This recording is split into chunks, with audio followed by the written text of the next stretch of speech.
The Civil War movement, the Civil Rights movement, both were movements. Both saved the Union. Neither one saved humanity. Neither one was for humanity. Neither one was to therefore preserve the rights of people. It was to preserve the right of the system called capitalism. Neither one cared about the freedom of the people. The civil rights movement was all about saving and preserving the capitalistic system. The Civil War was the same way. Lincoln said, if I can therefore save this Union without freeing any slave, I would do so. But it was impossible. And he said, well, I will therefore free slavery because slavery is destroying the nation. He didn't say it in those exact words, but that's what he meant. Because it was impossible for the industrialized North and the agricultural South to continue on the rigid path they were going and the country sustain itself economically. It couldn't happen. Same with the Civil Rights movement. The Civil Rights movement was the same way. You couldn't have a stable economy by having segregation because segregation was touching the economy. It was touching the economy globally as well as nationally. And a lot of people don't understand economics. The Civil Rights movement basically saved the United States economic system, political system, social system for a long time. I would say it saved it for almost 100 years. Without the Civil Rights movement and without ending segregation as it was, there would be no United States economy. We wouldn't be where we are today. A lot of people don't realize that the Civil Rights movement saved the United States government, the economic system, the political system, the judicial system. It saved it. Just like every war does. From the Revolutionary War to the war in the Gulf. It saved this country. It keeps this country afloat. Drugs, alcohol, murder, illegitimacy, illiteracy, diseases, all those things. Food fuel this economy. It fuels it. It fuels it. It gives it life blood. It's a vampire state. It's a vampire state. It's a state that is not ready to allow anybody to live freely. That's not its purpose. That's not its desire. That's not its design. Capitalism is not to help everybody.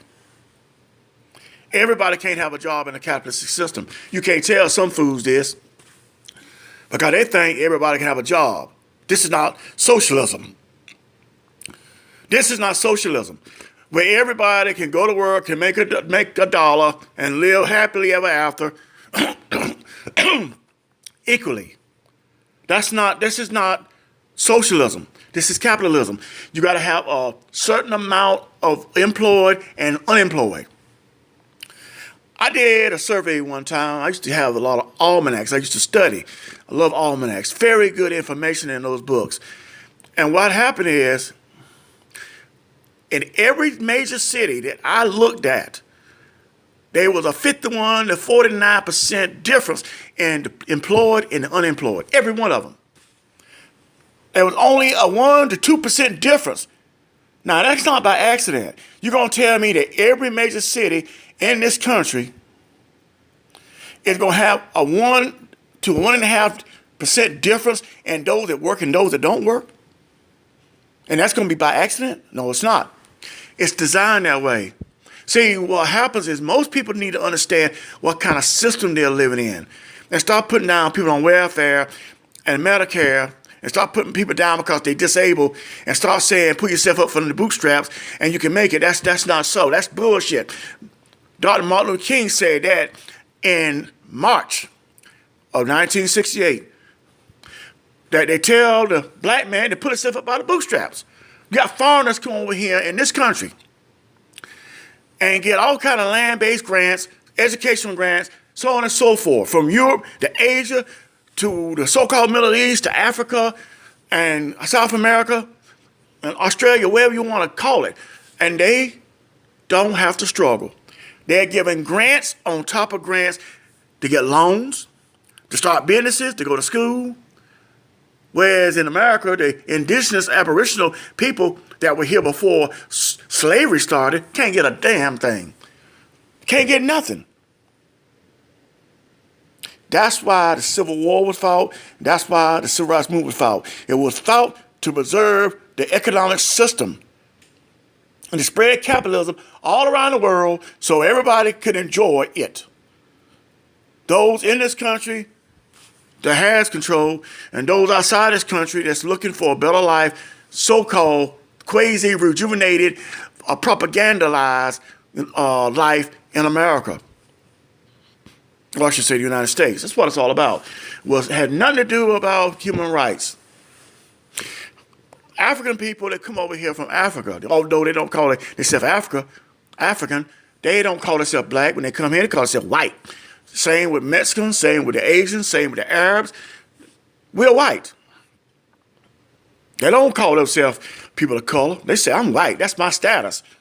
Because the status of white, not the color of white, is very legitimized, and it is very highly empowered to call yourself white. Well, most of us think it's about skin color, but that's for another subject. I'm just preluding something to you to let you know that we live in a system that basically cares for no one if you don't have any money. It's not about color or skin, it's about commerce. African Americans had more land, they had more businesses, they had more money before the Civil Rights Movement than they have today. When I grew up, there were 13 grocery stores in my hometown, a small city. Today, in the whole entire county of Sampson, there's 0. That's what integration calls. Integration was to integrate into the system. It wasn't about integrating into mainstream society as far as a human being. Because the majority of people don't have no human rights. And most of the people don't have any civil rights. And none of the masses have any citizenship in their own country. Ain't that something? In their own country, they have no citizenship. Because to become a citizen in the United States, you got to therefore pass a test. And that test is, how good of a slave can you become in order to become a corporate entity? Okay? We are parts of the corporation.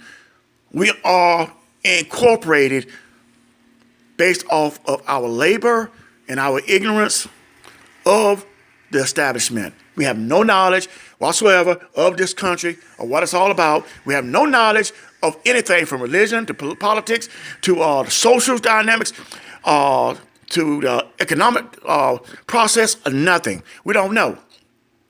That's why we can put down somebody else that's getting welfare and say, you need to go to work. Not understanding that in a capitalist society, you can't all have a damn job. Okay? You can't all have a job. It doesn't work that way. It never worked that way. You have to have unemployment in a capitalist system, or else it will die. It will die.